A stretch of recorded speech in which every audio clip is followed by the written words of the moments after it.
bisa dipakai buat kita semua di lapangan. Ya, saya akan persilakan untuk masuk ke materinya. Mungkin saya akan dibantu oleh Ko Richard untuk masuk ke materi sharingnya. Ya, ini adalah cerita tentang misteri akuarium berlumut. Ya, nah ini misteri akuarium berlumut ini adalah satu kisah yang super, sangat super. Kenapa? Karena berkat ada akuarium berlumut ini, teman-teman, ini dapat lagi penambahan dari premi. Nah, saya cerita sekilas ya. Satu hari ya, saya ditelepon sama BE saya. Ditelepon sama BE saya, BE saya ngomong, Ko ID tahu nggak nasabah saya? Kenapa ya kan? Nasabah saya, Ko Beni ya kan? Ko Beni ini polisnya mau disurrender. Saya kan kaget juga ya. Kenapa mau disurrender gitu kan ya? Kenapa mau disurrender? Nah, begini, Ko ID ini dia nggak tahu gimana lah, dia pokoknya mau tutup aja polisnya, mau lanjutin lagi gitu polisnya. Oke, singkat cerita, saya bilang sama BE saya bilang, yuk kita ketemu dia yuk, kita bikin janji ya, kita bikin janji temu. Maunya kita ketemunya di mana? Mau di tokonya apa? Tokonya itu kebetulan ya teman-teman itu di Tanah Abang. Mau di Tanah Abang atau mau di rumahnya? Nah rumahnya itu ada di Latu Menten. Nah singkat cerita, kita ketemu di rumahnya. Ya, kita ketemu di rumahnya jam 7 malam, saya masih ingat saat itu, jam 7 malam. Jadi singkat cerita kita pergi kan ya. Pergi sampai di sana, kita disambut oleh dia, dan saya memang sudah siapkan namanya form surrender, udah disiapkan semua udah disiapkan. Nah, tahu nggak teman-teman, wajah dia itu ya begitu cool gitu kan ya. Wajah dia itu tidak ada warm gitu kan ya. Nah, jadi kita disambutnya dengan wajah biasa-biasa aja ya kan. Jika kita tidak ada rasa ini, memang dia lagi sebel sama kita mungkin ya, karena makanya dia mau tutup atau gimana kan ya. Nah, dia persilakan kita masuk. Saya masuk ke ruangannya dia, dan saya lihat ada sofa, dan di samping sofanya itu ada akuarium.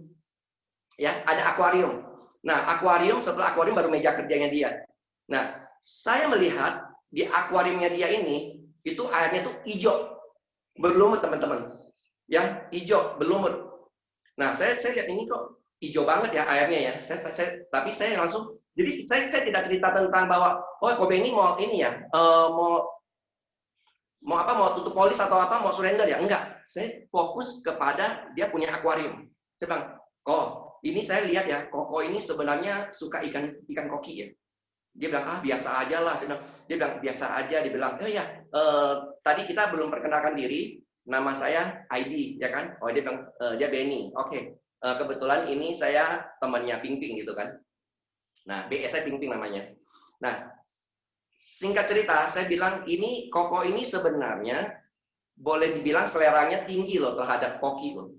Ya, karena yang dipiara sama Koko ini itu adalah jenisnya Ryukin. Ya, teman-teman, koki itu ada jenis Ryukin, ya kan? Atau sebenarnya Tosakin. Ada lagi namanya Oranda gitu. Tapi saya cerita tentang dia punya koki. Ryukin dia ini memang show quality. Dia punya punuknya itu tinggi. Nah, saya cerita tentang kokinya begitu bagus. Saya bilang, sayang banget ya kok ya, koki begitu bagus, tetapi dia punya akuariumnya itu kok butek hijau gitu kan ya. Jarang ganti air ya. Dia bilang, saya sering ganti air loh kok. Dia bilang, saya sering ganti air. Tapi entah gimana tetap hijau. Saya bilang, kok mau nggak kok saya kasih tahu rahasianya supaya airnya nggak hijau. Nah dia udah mulai penasaran nih, ya dia mulai penasaran. Dia bilang, memang airnya supaya tidak hijau itu seperti apa gitu kan ya, supaya tidak hijau. Nah dia udah mulai tertarik loh ya, dia mulai tertarik. Saya bilang, airnya hijau itu saya perhatiin ya, Koko punya akuarium itu ada lampunya ini nyala lebih dari 8 jam. Satu hari nyala lebih dari 8 jam.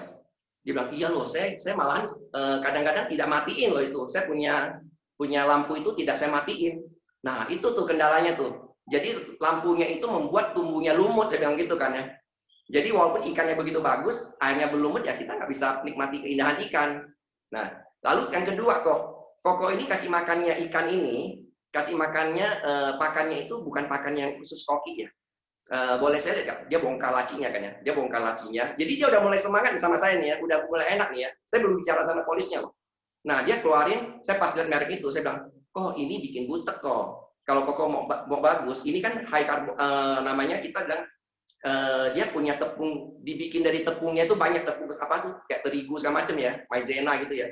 Koki yang bagus itu dibikin dari tepung binatang, tepung hewan atau tepung apa, tepung serangga gitu loh. Nah dia udah mulai semangat ya, dia bilang kok dari tadi kita ini boleh nggak mau suka minum apa? Dia udah mulai cair ya, mau kopi atau teh? Saya bilang saya paling suka sebenarnya kalau ditawarin ya kopi lah kalau memang tidak merepotkan. Dia bilang, Mbak bikinin kopi ya. Saya bilang, Koko juga suka kopi. Dia bilang, iya saya juga suka kopi. Saya supaya makin akrab, dia bilang, kalau suka kopi nanti saya akan, kapan kalau saya datang lagi saya bawain kopi deh buat Koko. Saya bilang gitu. Saya ada kopi enak namanya kopi jantan, saya bilang gitu. Wah dia udah mulai enak kan, dia udah mulai tersenyum gitu kan ya, udah tawa-tawa. Saya bilang, nanti saya juga bawain ya makanan kopi. Ya, makanan kokinya itu, karena ini Ryukin, makanannya itu bukan yang floating. Tetapi makanannya itu adalah sinking. Sinking itu adalah makanan yang tenggelam. Oh gitu ya? Iya, karena dia jenis Ryukin, beda sama Oranda. Dia tenggelam, dia suka makan yang tenggelam. Nanti saya bawain. Kebetulan sih masih ada stok di rumah. Teman-teman, sebenarnya saya tidak ada stok di rumah. Tetapi supaya saya bilang, saya ada stok di rumah. Sehingga dia merasa, oh ya, saya bilang, daripada nanti juga nggak dipakai kadaluarsa, mendingan saya bawa Koko aja. Besok-besok saya datang lagi deh. Nah, cerita udah akrab sekali. Akhirnya saya bilang,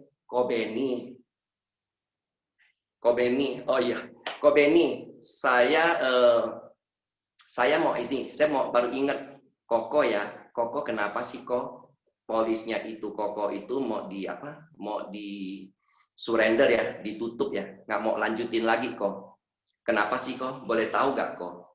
Akhirnya dia cerita ya kan, dia cerita kenapa dia punya polis mau ditutup segala macam kan ya. Nah singkat ngomong saya jelasin ya kan, bahwa sesungguhnya ini polis ya sangat penting. Koko kan suka ikan koki kan yang saya bilang. Koko kan suka ikan koki. Koki ini ikan yang paling panjang umur. Nomor 1 ikan yang panjang umur adalah ikan koi. Ya. Nomor 2 ikan yang panjang umur adalah ikan arowana. Nomor 3 ikan yang paling panjang umur itu adalah ikan koki. Oh gitu ya. Nah, ya teman-teman waktu ngomong gitu yang penting pede aja ya kan ya. Kalau misalkan nanti ya bener nggak sih ya panjang umuran banget. Yang penting memang koki panjang umur. Lalu saya cerita bahwa koki ini dia panjang umur, tetapi ada kelemahannya koki. Kelemahannya adalah mati lampu. Koki ini kalau sampai mati lampu, maka koki ini ngap-ngapan. Begitu ngap-ngapan, karena oksigen nggak ada, yang mati duluan koki yang paling gede. Koki yang lebih kecil, yang paling kecil atau anak koki tidak mati. Koki yang jangannya itu yang lebih gede itu mati. Kenapa? Karena dia berusaha naik ke atas ambil oksigen, tetapi dia berbadan berat sehingga dia jatuh ke bawah. Makin lama dia makin capek dan mati. Supaya tidak mati, kita siapin namanya aerator, ya kan? Aeratornya tapi emergency aerator, atau kita sebut juga namanya emergency baterai ya, yang khusus punya buat koki itu sekali nyala bisa tahan 5 jam. Kalau memang mati lampunya lebih dari 5 jam, kita harus punya 2. Zaman saya masih piara ikan gede, saya punya namanya generator, genset ya kan, khusus untuk ikan, ya kan, auto running punya. Nah, oke. Jadi singkat cerita, dia bilang, asuransi bagi kita seperti koki butuh oksigen. Kalau mati lampu, koki akan mati. Tapi asuransi pun sama, manusia hidup butuh namanya satu kepastian. Kalau maaf kata nih ya, mendadak mati lampu, kita hidup jadi gelap. Ya, yang ngerasain bukan kita juga, tapi anak istri kita pun akan ngalamin juga. Jadi susah, ya kan ya? Masalahnya apa? Mati lampu ini saya anggap mati lampu adalah suatu badai masalah. Entah itu sakit, entah itu ada peristiwa tentang meninggal dunia seorang kepala keluarga. Itu bagaikan koki kehilangan listrik yang akhirnya ngap-ngapan. Ya, dia akan ngap-ngapan. Nah, itulah kok yang saya bilang, asuransi ini harusnya tetap dipertahankan kok. Koko harus tetap pertahankan. Jangan sampai asuransi ini ditutup karena makin besar ya, koki ini makin besar. Ya, benar. Koki ini makin besar, dia makin butuh namanya proteksi yang lebih gede lagi. Ya, karena dia punya sifat hidup koki ini sangat bergantung kepada oksigen kan ya.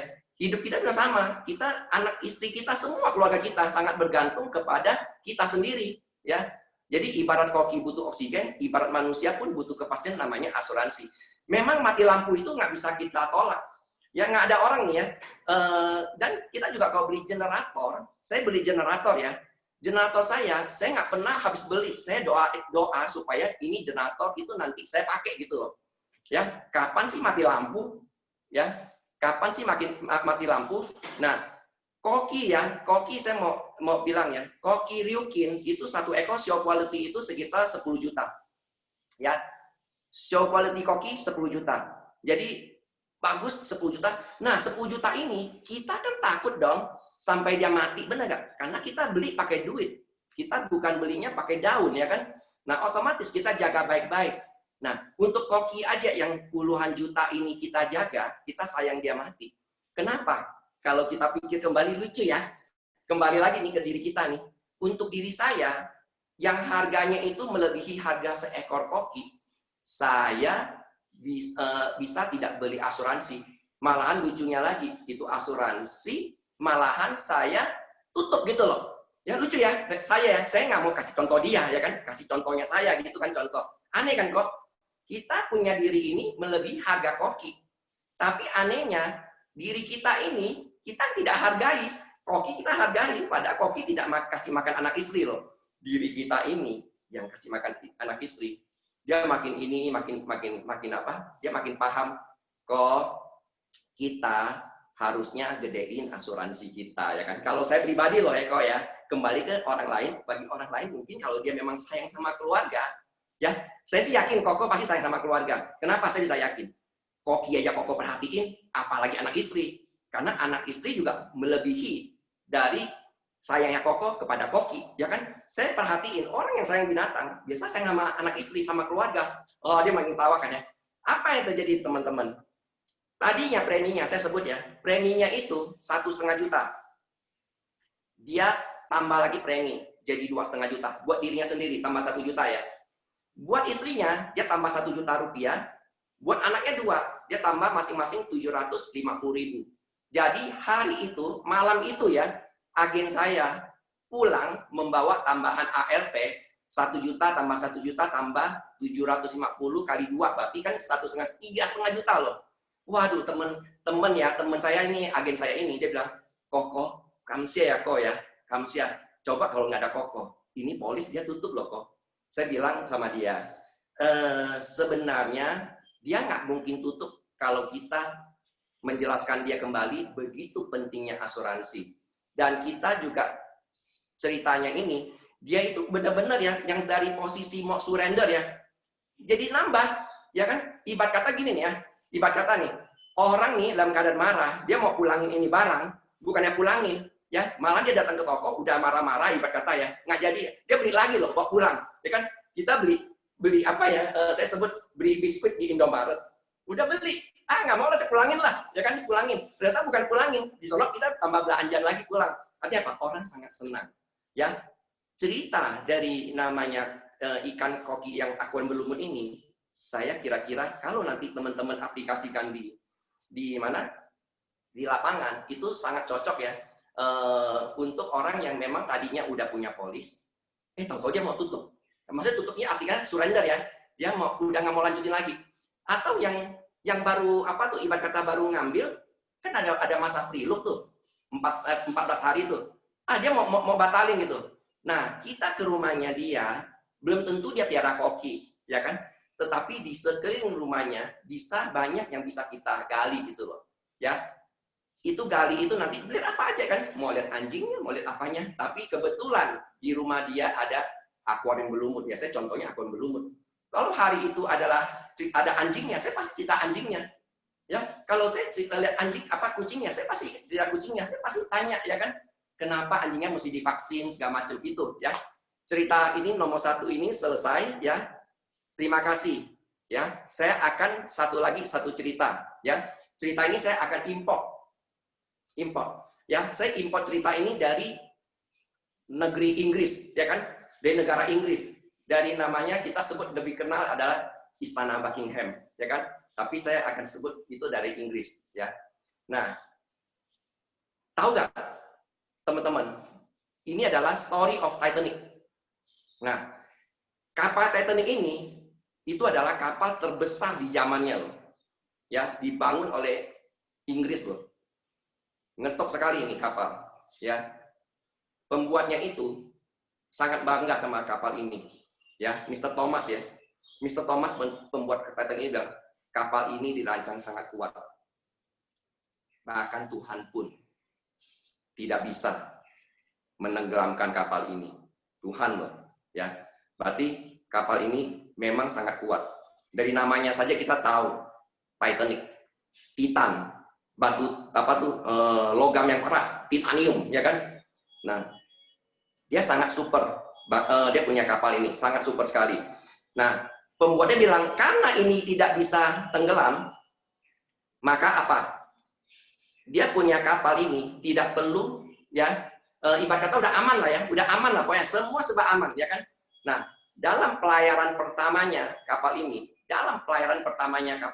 apa yang terjadi? Kapal ini tenggelam dan banyak yang meninggal.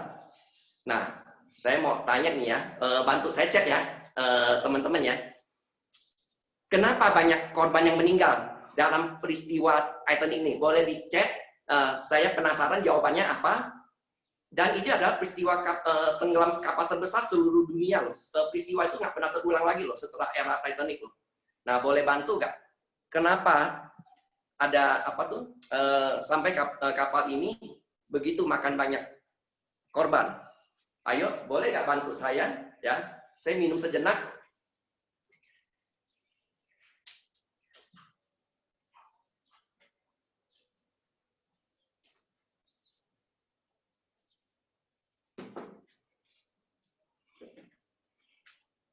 Belum ada Iron Man, sekoci sedikit. Sekocinya kurang kok, karena sekoci kurang, kurangnya sekoci. Wis, mantep loh ya. Bener ya. Waduh ini, tidak ada pelatihan keselamatan. Bener juga itu jawabannya. Rebutan mau turun, wes, mantep. Karena enggak beli asuransi, wes, itu jawaban agen asuransi. Kurang multi skoci, sampai harus dikundi buat masuk skoci. Pelampung, karena PD nggak bisa tenggelam. Karena mereka percaya kapal besar tak bisa tenggelam. Wah, ini banyak jawaban ya. Nah, coba kita lihat nih nanti ya. Life vest tidak tersedia sejumlah penumpang.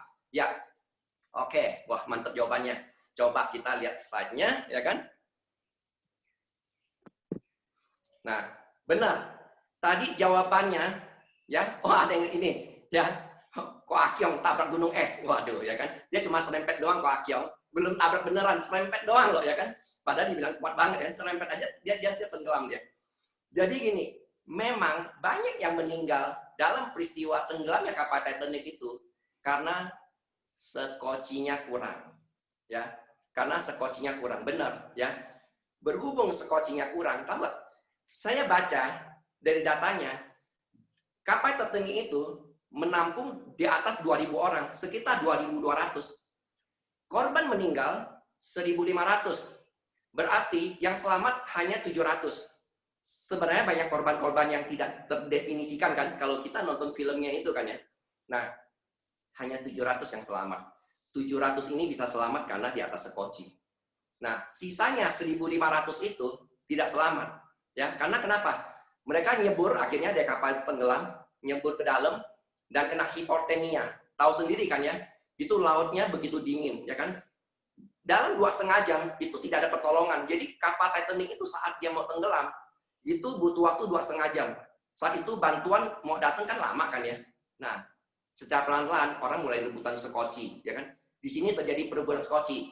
Ya, kalau teman-teman nonton film Titanic kan tahu kan ya, sekocinya itu ada yang saking itunya akhirnya jatuh, skocinya hanyut gitu kan ya. Terjadi perebutan. Bicara tentang kapal Titanic itu adalah bicara tentang namanya asuransi. Ya, sekoci adalah asuransi. Pembuatnya sombong, ya, bahwa bahkan Tuhan pun tidak bisa menenggelamkan. Ya, seperti halnya kadang-kadang calon klien kita ngomong, saya ini kaya loh, Di. Ya, duitnya saya banyak, saya masih muda, saya jaga kesehatan, ya, saya nggak bakalan sakit. Kalaupun sakit, itu juga saya nggak ada masalah. Kenapa? Karena ibarat kata dia mau menunjukkan bahwa dirinya kaya. Ya, itu kan seperti cerita tentang si Titanic itu pembuatnya, ya, Mr. Thomas itu. Bahkan Tuhan pun loh tidak bisa menenggelamkannya, ya.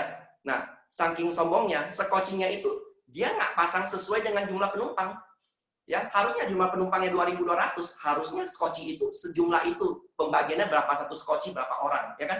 Tapi dia tidak turutin. Ya, peristiwa Titanic itu menjadi satu peristiwa pertama di mana keamanan kelautan itu harus skocinya itu benar-benar harus ikutin jumlah penumpang. Jadi itu gara-gara kejadian Titanic. Nah, kita kadang-kadang kita lihat ya, dalam hidup ini kita ini sebenarnya seperti boleh dibilang kita ini, keluarga kita ini seperti perahu loh ya, seperti kapal loh ya. Kita punya ini keluarga, dan penumpangnya kapal itu adalah anak dan istri kita, ya. Kalau istri kita satu, anak kita dua, itu penumpangnya. Lalu siapa lagi penumpangnya? Mungkin papi kita, mungkin mami kita, ya kan? Itu adalah penumpang-penumpang yang ikut kita, ya. Nah, saya cuma mau tanya aja nih, Koko sayang nggak sih sama keluarga?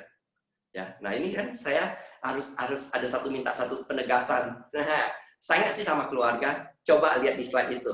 Ya, ini adalah dalam film Titanic ini Leonardo DiCaprio itu berperan sebagai Jack. Si Kate Winslet itu di dalam film itu namanya Rose. Ya, lihat. Saya waktu nonton film itu saya pikir dua-duanya selamat loh. Wah, untung ya si Leonardo ini masih pegang loh itu potongan papan dari barang-barang yang pecah itu. Selamat saya pikir. Tapi begitu udah bantuan datang, si Rose itu seneng banget kan ya. Bantuan sudah datang, ternyata Jack sudah mati. Jack itu adalah lambang sosok pria yang sangat sayang kepada istrinya. Kalau saja dia egois, dia naik juga, dua-duanya tenggelam. Ya, dia mengorbankan dirinya demi keselamatan dari si Rose itu. Ya, Rose itu sampai dia tua, dia ingat terus tentang si Jack ini. Ya, sama halnya dengan diri kita. Kalau kita ibarat katanya kita punya proteksi. Proteksi yang kita ambil ini, kita harusnya yang paling gede proteksi itu adalah diri kita. Harusnya. Nomor dua adalah, ya saya bicara mungkin istri kita, mungkin anak-anak kita. Tapi banyak yang kejadian terjadi, dia beli proteksi buat anaknya malahan, bukan buat dirinya loh. Ya, buat anaknya. Anaknya dibeliin ya kan, dia nanti aja. Beli anaknya, dia nanti aja ya kan ya. Kejadian kayak kapal Titanic ya, itu akhirnya waktu sakit, anaknya kalau sakit gak ada masalah, bisa masuk rumah sakit kan? Ya. Tetapi kalau dia asuransinya kurang, dia kan mau masuk rumah sakit dia pikir, ya kan? Apalagi kalau nggak ada paket rumah sakit, dia nggak bisa masuk, ya kan? Dia takut, berarti pakai uang sendiri.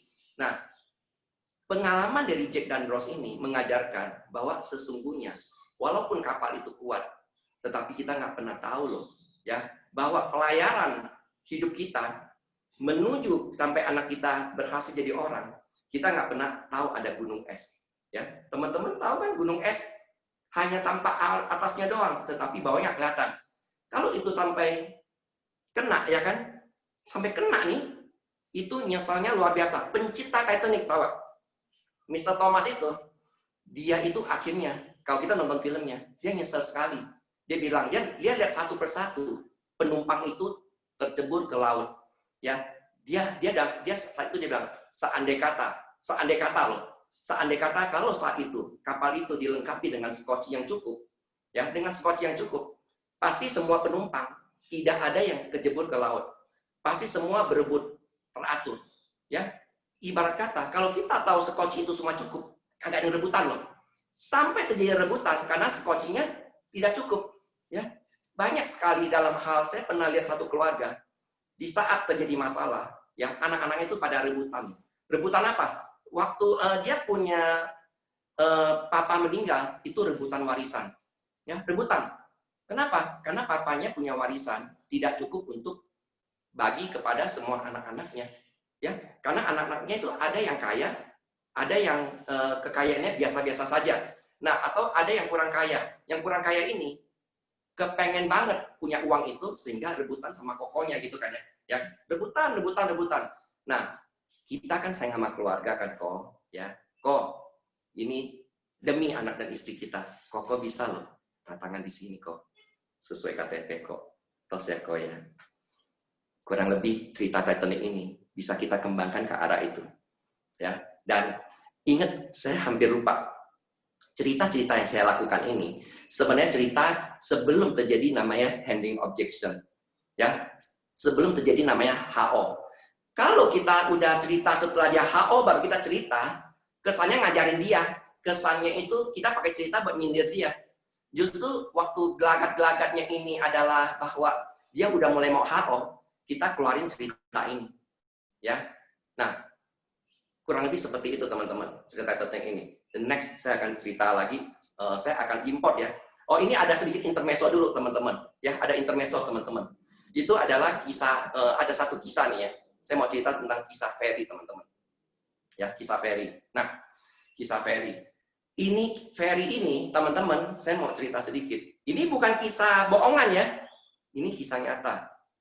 Ferry, istri saya punya adik. Nah, adik istri saya sekolah di BINUS. Ferry adalah mahasiswa di BINUS juga, teman dari istri saya dan adik. Nah, jadi mereka kuliah, ya masih muda kan, kita lihat. Nah, kita sebagai agen asuransi, semua yang berkaki dua,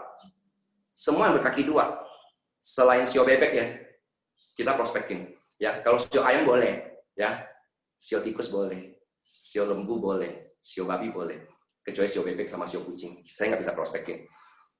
Ferry saya prospekin. Ya, Ferry saya prospekin si Ferry, dan apa yang terjadi? Ferry mau, tetapi Ferry ngomong saat itu, kok saya mau coba nanya ke mami dulu. Jadi dia naik sama maminya, ya, dia naik sama maminya. Nah, waktu dia naik sama maminya ngomong, ya, udah nggak usah. Ada saya loh malahan loh ya. Kok ID nggak usah, ini Ferry kan masih muda. Dia rajin main basket kok, dia bilang gitu. Ya, dia rajin main basket, rajin olahraga. Nggak usah itu, nggak usah ambil asuransi kayak begitulah ya. Nanti tunggu dia agak gedean. Padahal si Ferry-nya mau, ya, Ferry mau. Nah, singkat cerita, saya nggak bisa desak juga kan ya, karena orangnya nggak mau kan ya. 6 bulan kemudian, ya, 6 bulan kemudian itu saya dapat kabar Ferry kena namanya gagal ginjal. Ferry telepon saya, kok kayaknya saya kena gagal ginjal deh. Saya bilang, kok bisa? Dia cerita, ini awalnya saya sering sakit mah, dia bilang. Sakit mah, jadi saya ke dokter. Nah, dokter bilang, ini gejala namanya gagal ginjal.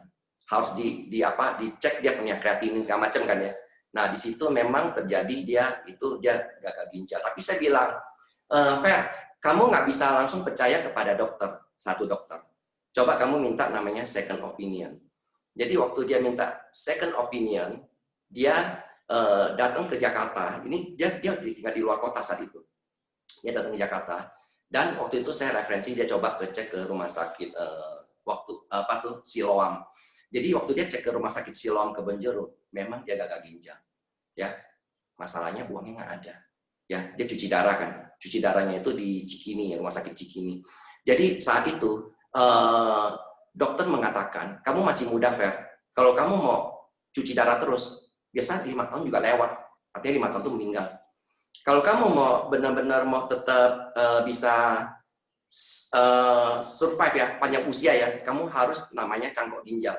Nah, untuk cangkok ginjal ini harus biasa orang cangkok ginjal itu ke China ya, ke China.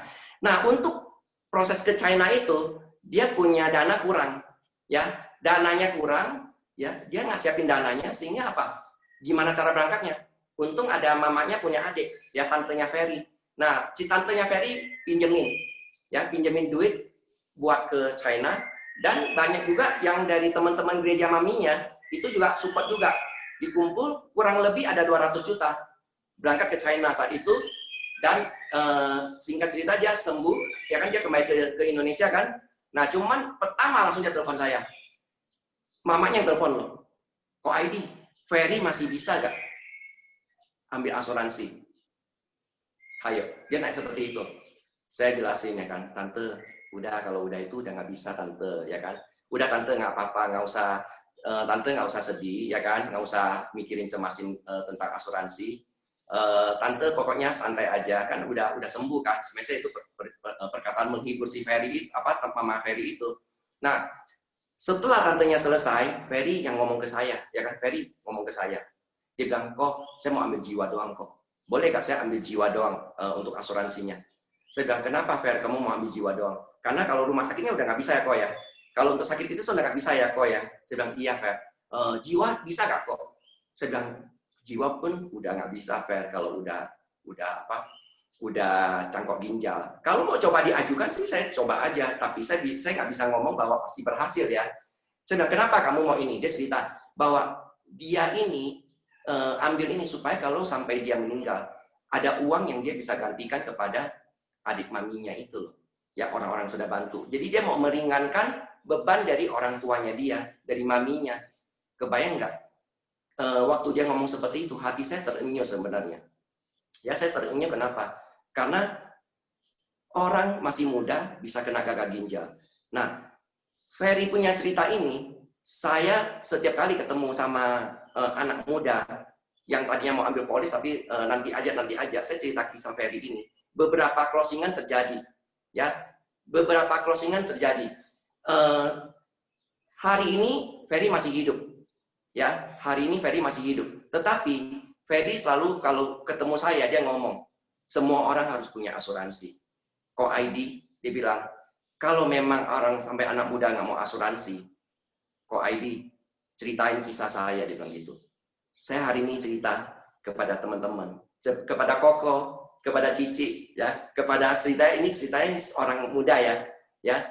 Ini adalah karena asuransi begitu penting. Anggap kita punya prospek itu namanya anak muda ini akan katakan Pak Ari gitu ya. Silakan Pak Ari, tangan di sini sesuai KTP. Kurang lebih seperti itu, ya. Thank you. Ya, mungkin kita akan lagi next ya. Saya akan kali ini saya import lagi nih, cerita lagi nih ya. Ya, saya import cerita lagi dari negeri tirai bambu. Wah, ini dari negeri tirai bambu nih ya. Dari Tiongkok. Dari Tiongkok, sebentar.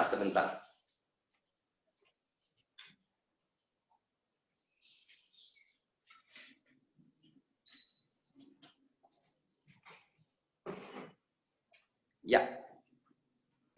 Saya langsung masuk ke ininya. Nah, ini adalah saya paling senang sama orang ini. Legenda Qin Shi Huangdi, ya kan ya. Nah, Huangdi itu raja, teman-teman. Huangdi ya kan, raja. Qin itu adalah tempat daerah asalnya raja ini, ya. Jadi ini Qin Shi Huangdi ini bukan hanya sekedar raja. Dia adalah kaisar pertama dari negeri Cina. Ya.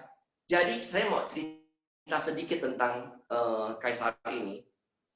Kaisar ini tentunya bapaknya adalah seorang raja juga. Jadi Cina itu saat itu banyak kerajaan-kerajaan kecil, banyak sekali. Dan antara satu raja dan raja lain saling bertempur kan. Ya, dan tentunya Bapak Ibu ingat kan cerita Samgok gitu kan ya. Negeri 3 kerajaan itu ya. Jadi mainnya tempur-tempur gitu. Nah, sebelum dia berkuasa, ada satu dinasti yang paling panjang seluruh usia kaisar dinasti di China. Itu adalah namanya dinasti Zhou. Dinasti Zhou itu adalah dinasti sebelum Qin Shi Huang ini bertata ya. Jadi begitu dinasti Zhou ini udah tumbang, digantikan oleh dinasti Qin, ya kan, Qin Shi Huang ini. Dia menjadi kaisar pertama, berarti semua raja tunduk di bawah dia. Ya, dia adalah pemersatu seluruh kerajaan di China. Ya. Dan ingat, saya hebatnya kenapa saya mau cerita kisah ini. Dinasti Zhou adalah dinasti terpanjang. Dinasti Qin adalah dinasti terpendek. Ya. Kaisar Qin Shi Huang ini meninggal di usia 49 tahun. Dia hanya berkuasa 15 tahun saja. Berarti kalau kita hitung 15 tahun, berarti dia jadi raja di umur 34. Ya. Walaupun hanya 15 tahun, tetapi dia meninggalkan satu warisan yang sangat luar biasa sampai hari ini. Sampai hari ini ya, semua orang tahu warisan itu karena dia. Ya, semua orang. Kalau ditanya kepada orang-orang yang kita cerita tentang Kaisar Cina, orang hanya ingat dua kaisar atau pertama adalah Kaisar Qin Shi Huang, yang kedua adalah Kaisar Puyi, ya kan? Kalau nonton film Puyi kan ya. Jadi hanya dua kaisar ini, Kaisar Qin Shi Huang, Kaisar Puyi, ya kan? Nah, apa yang dia wariskan sehingga kita bisa tahu nama besar Qin Shi Huang ini? Nah, kita coba lihat nih ya. Di slide berikutnya ini saya akan kasih lihat, ya. Ini adalah tembok besar Cina. Tembok besar Cina ini panjangnya 21.000 km. Ya, kebayang nggak? Begitu panjangnya 21.000 km.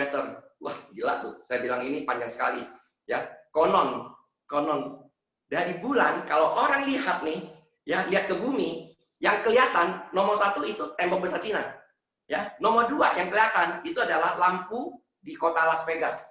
Lampunya, ya. Nah, kenapa kaisar ini harus ngebangun tembok ini? Walaupun dia seorang kaisar, dia sudah menaklukkan semua kerajaan.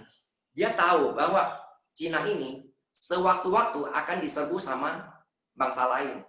Ya, bangsa di luar China itu kita sebut ya, itu namanya bangsa Asia Kecil. Contohnya Mongolia. Bangsa Mongol berusaha untuk masuk ke China. Sehingga atas inisiatif dari Kaisar Qin Shi Huang ini, dia lihat ini tembok harus saya bangun. Supaya kalau orang mau nyerbu, orang tahu ini ada tembok, saya nggak bisa masuk. Jadi dibikin, panjangnya 21.000 km. Di dalam sejarahnya tembok ini, sebenarnya untuk sampai tembok ini selesai dibangun, butuh 4 dinasti loh. 4 dinasti, tetapi pelopornya adalah Qin Shi Huang ini. Setelah dinasti keempat, itu tembok itu baru selesai.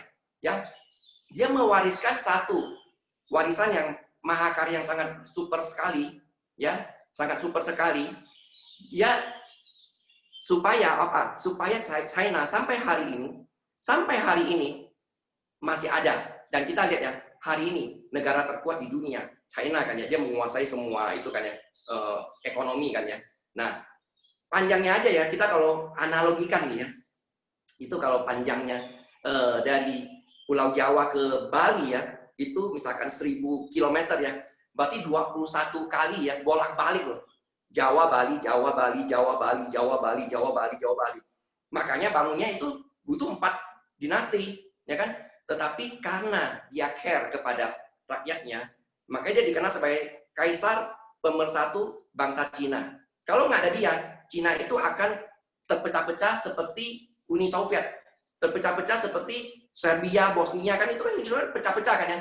China pun akan terpecah, tapi di bawah kekuasaan dia bangun, dia ikat dengan tembok itu, aman dari serangan luar, walaupun dia hanya 15 tahun, tapi warisannya abadi sampai hari ini.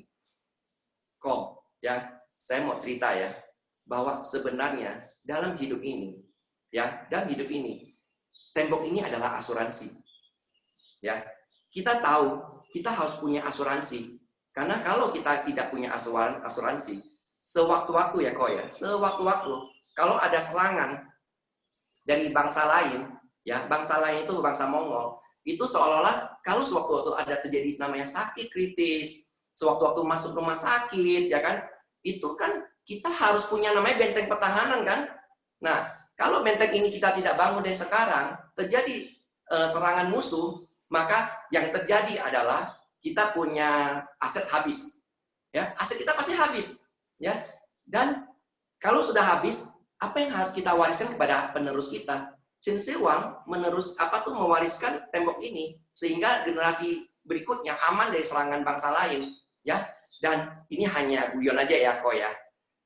Kira-kira nih menurut saya ya, saat hari itu waktu dia kepikiran mau bangun tembok itu, saya yakin ya, dia nggak naik sama istrinya loh. Ya, coba ya, kalau misalkan dia naik sama istrinya, Ma, saya mau bangun loh ini tembok loh, saya mau bangun ini tembok loh. Menurut Mama gimana? Karena Papa perhatiin nanti akan ada, kalau terjadi ada kenapa-napa ya, kita tuh bisa nggak aman. Papa berencana mau ambil asuransi sebenarnya, kan kita bicara seperti itu kan ya, berencana mau ambil asuransi supaya kalau terjadi ada masalah kehidupan ya kan, rumah kita aman, mobil kita aman, pabrik kita aman, dan anak kita dua-duanya bisa sekolah, ya kan? Ibarat kata ini seolah-olah si kaisar ini ngomong sama istrinya, Tapi kalau istrinya ngomong, ngapain sih Pak? Tuh kulkas tuh di S Hardware tuh lagi apa? Kulkas di Carrefour tuh lagi diskon tuh kulkas tuh. Ya beli kulkas aja, kulkas yang ini, kulkas kita udah kecil, kita beli kulkas yang gede aja. Tuh TV-nya tuh dari kemarin TV 43 inch ya kan. Bikinlah, kita belilah TV yang lebih gede lagi ya kan ya. Tuh, rumah kita kan mau direnov segala macam. Kalau istrinya ngomong seperti itu dan si Kaisar itu akhirnya berubah pikiran, hari ini kita nggak pernah tahu ada ada tembok besar Cina. Nah, hari ini ya, kalau Koko ambil putusan ya seperti Kaisar Cina mengambil putusan menggabung tembok ya, generasi penerus Koko, saya yakin pasti akan ngomong kepada anak cucunya yang lain bahwa di satu masa mereka punya seorang kakek, ya kan? Kakek itu adalah Pak Ari, ya. Pak Ari adalah kakek, ya kan? Ceritanya ini Kokonya namanya Ari kan ya? Ya, coba ya. Ini hanya guyon. Kita bisa tahu nama temennya, kita bisa tahu nama papi kita bisa tahu nama kakek kita, tapi kita jarang tahu papanya kakek kita. Kenapa? Karena papanya kakek kita kan tidak warisin sesuatu, ya kan? Tetapi kalau kakek kita warisin sesuatu, kakeknya buyut kita itu warisin sesuatu, seperti Kaisar Cina, maka hari ini pasti kita ingat, itu loh kakek engkong saya yang bangun loh. Kalau you lewat ya jalan Alam Sutra, ada bangunan gede itu engkong saya yang bangun. Ya kenapa nggak ada? Karena kakek kita nggak warisin. Tapi Koko bisa warisin hal seperti itu kepada anak cucu. Nih kok, silakan tantangan di sini sesuai KTP kok. Tos ya kok ya, Koko udah yang tepat, yang tepat. Thank you. Ya. Nah, itu adalah cerita tentang Kaisar Cina. Kayaknya saya takut waktunya kurang ya kan. Kalau mau langsung akhiri boleh, tapi kalau memang saya mau cerita lagi ya kan, kalau memang saya boleh cerita satu cerita lagi ya, mohon di chat. Tapi kalau memang udah merasa udah cukup, maka saya akhiri cerita terakhir. Tapi saya mau tahu chatnya, teman-teman masih mau nggak dengerin cerita dari saya gitu loh. Mohon ya teman-teman di chat ya, saya coba periksa ya. Wih, mantep nih ya. Waduh, lagi dong kok. Masih, more, mau. Waduh, kayak gini aja nih ya. Saya langsung merasa seger ya. Oke, thank you. Satu cerita terakhir ya. Thank you. Ini cerita ini, saya minum sebentar. Wah, luar biasa. Saya minum sebentar. Ini adalah ilmu pembasmi cumi-cumi.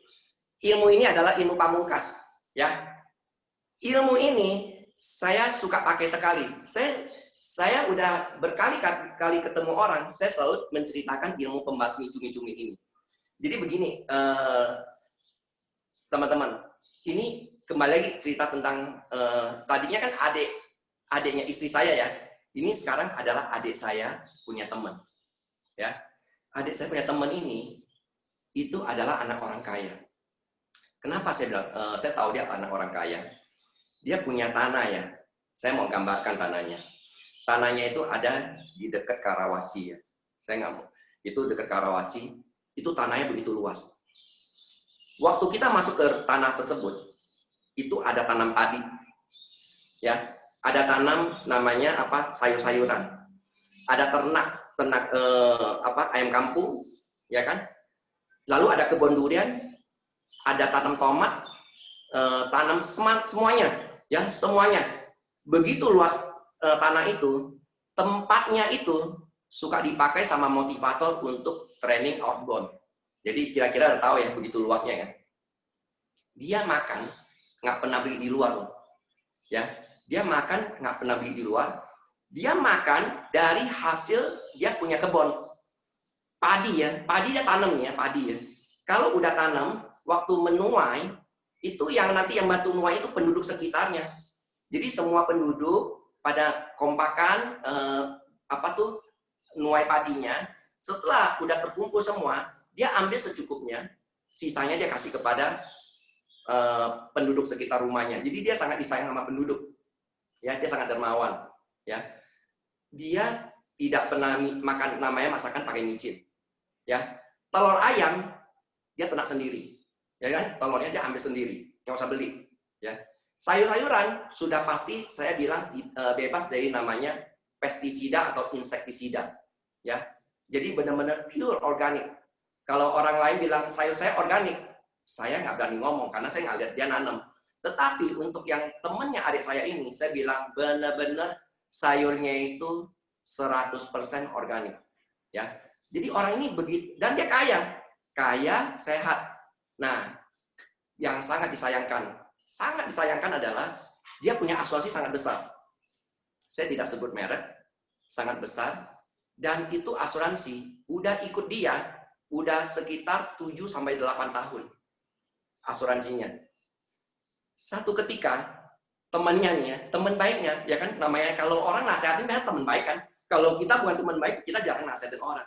Ini teman Hopeng itu ngomong ke dia nih, ya kan, kalau gua jadi lu nih ya, gua tuh sebenarnya nggak usah ambil asuransi lo, ya kan. Kalau gua jadi gua punya asuransi, gua tutup aja lo, buang duit tahu. Ya, gue pikir aja ya, kayak lu nih, ya kan, kita pakai gue lu supaya gampang. Kayak lu aja nih ya, kayak kamu aja kan, temen deket ngomong pasti gue lu. Kayak lu aja nih, ibarat kata kaya, makan makanan sehat, suka berbuat baik, nggak mungkin lah kamu pakai uang asuransi, ya kan? Dan ini saya tahu ceritanya dari anaknya, ya, anaknya cerita kepada adik saya, jadi kita tahu lah ya. Jadi bukan cerita dari orang ini. Singkat cerita, dia benar-benar tutup loh, dia punya asuransi. Atas saran dari temennya, dia tutup tuh asuransi itu. Ya, dia tutup. Dan apa yang terjadi setelah dia tutup? Begitu dia tutup, jarak kurang lebih mirip dengan kejadian Ferry. 6 bulan kemudian, saya juga heran. Bukan saya pas-pasin ya. 6 bulan kemudian, dia terkena namanya cancer. Namanya orang kaya, langsung dia berobatnya kemana? Singapura. Begitu ke Singapura, dia masuk namanya rumah sakit Mount Elizabeth. Nah, waktu di Mount Elizabeth itu, adik saya bantu cariin dokter yang bagus buat tanganin beliau. Nah, singkat kata, dia sudah sembuh, sempat kemo, rambutnya botak tumbuh kembali, subur, dia pulang akhirnya aktivitas. Kanker itu akhirnya tahu-tahu kumat lagi. Saya pikir udah sembuh kan ya, dia udah jaga makan, dia nggak tahu dia kanker loh ya.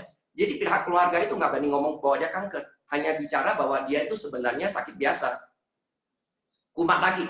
Di tahun kedua, lewat hampir tahun ketiga, dia kumat lagi. Ingat teman-teman, kalau seseorang terkena namanya kanker dan kumat lagi, apa yang terjadi? Dia punya dosis kemo itu lebih tinggi dibanding sebelumnya. Berarti dia punya sel kanker lebih ganas daripada sebelumnya. Tetapi dikasih dosis lebih tinggi, dia belum tentu badannya itu kuat untuk menghadapi. Ya, pelan-pelan dia ngedrop di saat yang sama, bisnisnya goncang. Jadi bisnisnya ini goncang karena seseorang begitu kena sakit kritis, konsentrasi ini beda kan sama waktu lagi sehat kan ya, nggak boleh capek, nggak boleh apa. Jadi usahanya itu udah mulai goncang, udah mulai goyang, dan waktu sakit yang ketiga kali, dia udah nggak ke Mount Elizabeth, dia kemana? Dia udah berobatnya itu di Indonesia, di Omni, Rumah Sakit Omni Alam Sutra, ya. Nah, singkat cerita akhirnya dia sebelum dia meninggal, orangnya udah meninggal ya, sebelum meninggal temennya nih ngomong, yang ngomong tentang asuransi itu loh yang suruh tutup itu, maaf ya, kalau sayang ya waktu itu Lucy, gua nggak enak sama lu loh, kalau memang itu nggak ditutup ya, paling nggak kan masih tetap bisa berobat di Singapura ya segala macam ya, cerita ya kadang maaf ya, tetapi kan mau ngomong apa, dia cuma bisa minta maaf. Nasihat termahal di dunia bukan nasihat apa-apa. Nasihat termahal di dunia adalah nasihat gratis. Orang bisa dengan gampangnya kasih nasihat, dan kita dengan bodohnya kita ikutin dengerin nasihat dia. Pada saat susah bukan dia nolong kita kan, kita tanggung sendiri susahnya. Kecuali kalau dia nasehatin dan dia mau tanggung, saya tuh nggak mau ambil asuransi. Makanya saya suka ngomong, kalau orang bilang, saya kalau dengar siapa bilang asuransi nggak penting, dia bikin surat di atas segel, tulis aja.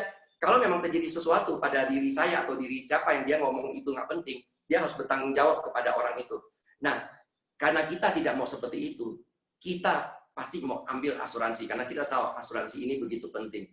Kok saya tidak mau ngomong panjang dan lebar, tapi saya yakin Koko bisa mengambil nih kok, silakan tantangan di sini kok, sesuai KTP kok. Saya yakin. Oh, saya kok ya, thank you. Ya, thank you. Ini cerita terakhir saya. Saya udahi cerita saya mohon maaf, mungkin terlalu cepat, ya. Mungkin ada yang seperti apa, saya mohon maaf, ya kan. Thank you ya, arigato, arigato. Mungkin next slide-nya untuk penutup. Nah, ini adalah penutupnya, ya kan. Ini Bruce Lee.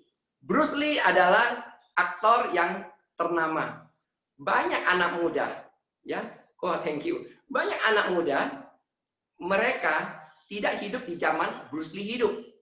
Tapi sampai hari ini, generasi muda tetap favoritnya Bruce Lee. Hebat gak? Ya, Bruce Lee ini begitu hebat. Ya, Bruce Lee dia adalah belajar ilmu kungfu dari Ip Man. Nah, kan kita nonton film Ip Man 1, Ip Man 2, Ip Man 3 ya kan ya. Dia belajar dari Ip Man. Anaknya Ip Man aja orang nggak kenal loh. Ip Man ngajarin Bruce Lee, tapi anaknya Ip Man orang tidak tahu siapa anak Ip Man. Ya, saya kasih tahu lah, anak Ip Man itu Yip Chung dan Yip Chin, ya kan ya. Yip Chin baru meninggal tempo hari. Ya. Nah, yang saya mau bilang, Bruce Lee bilang ya, bahwa knowing is not enough.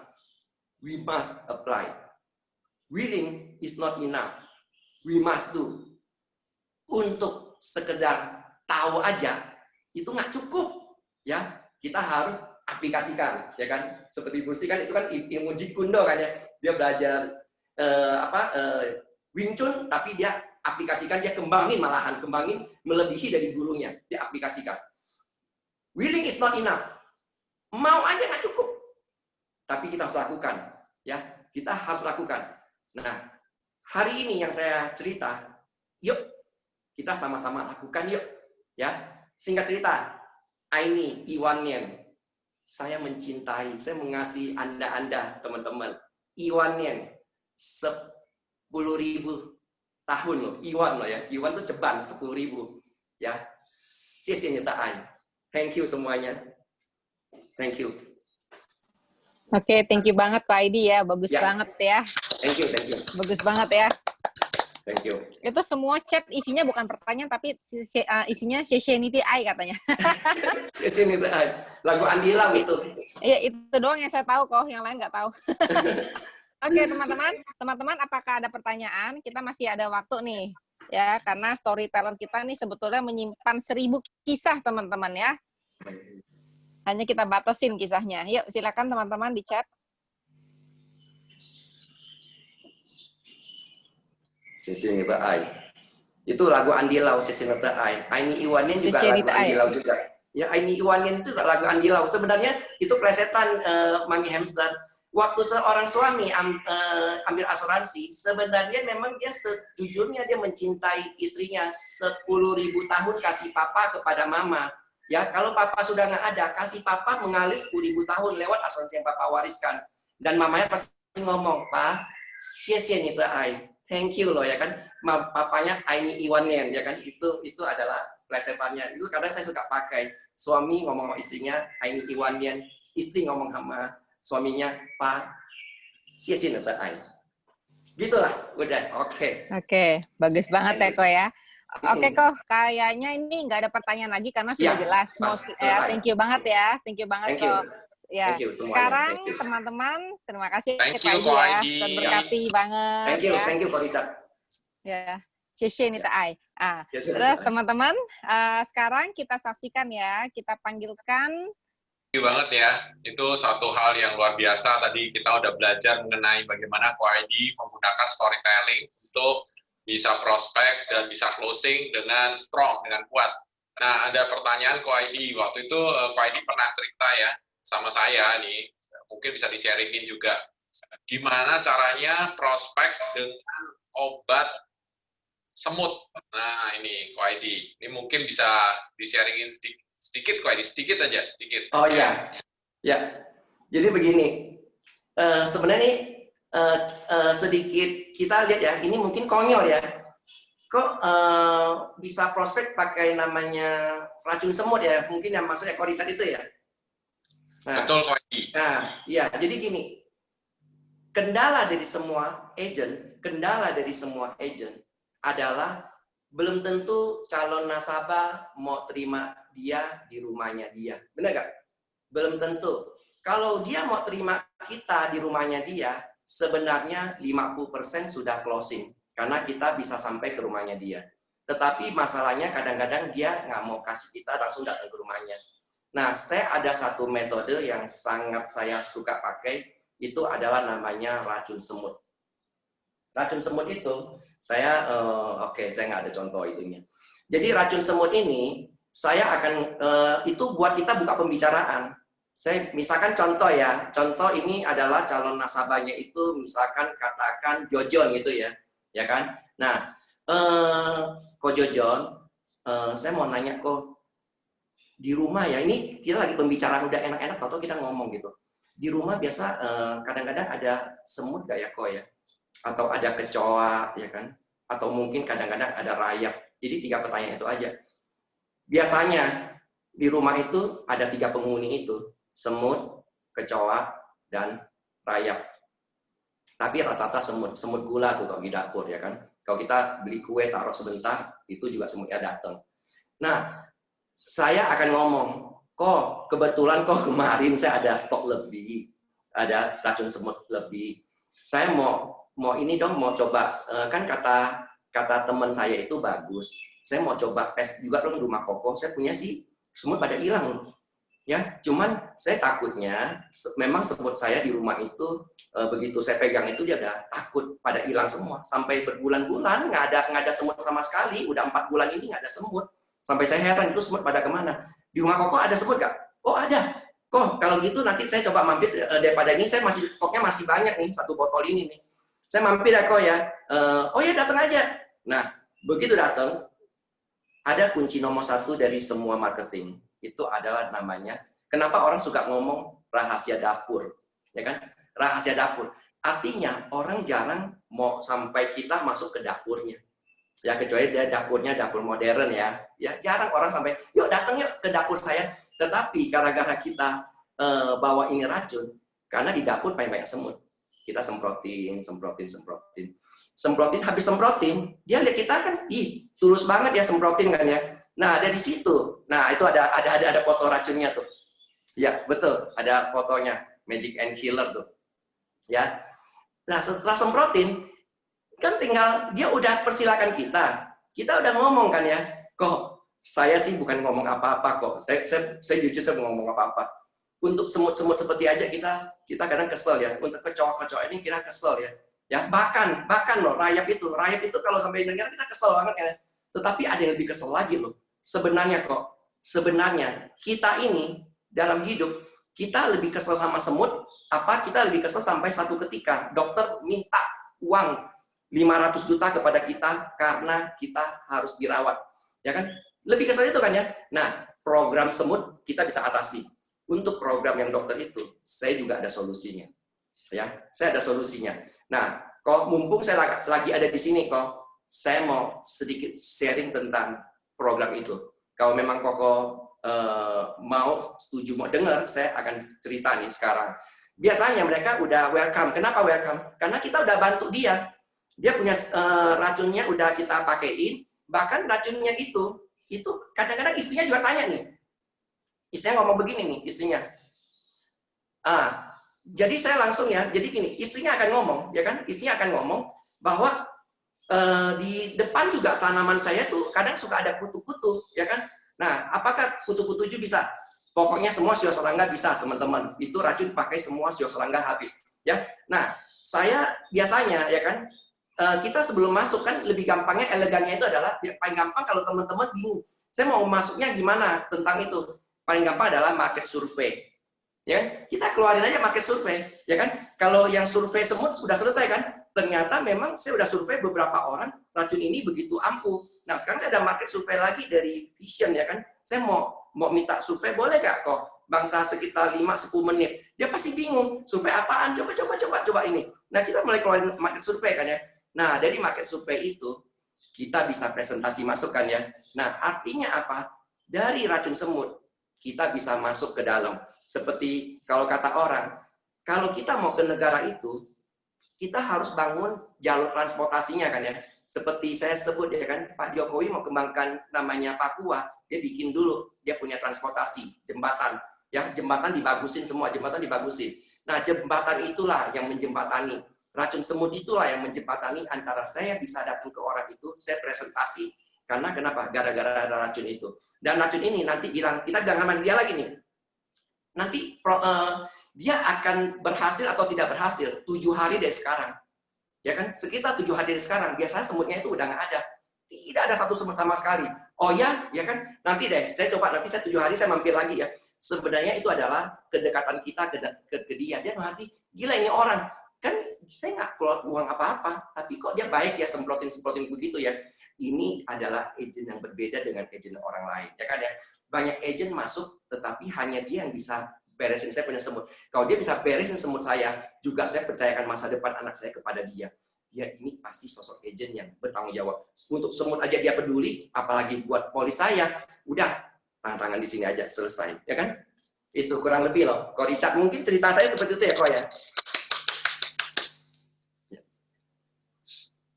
Benar nggak kok yang saya cerita ke Ko Richard? Iya, betul. Iya. Terima kasih ya, Ko Aidi. Ya, thank you.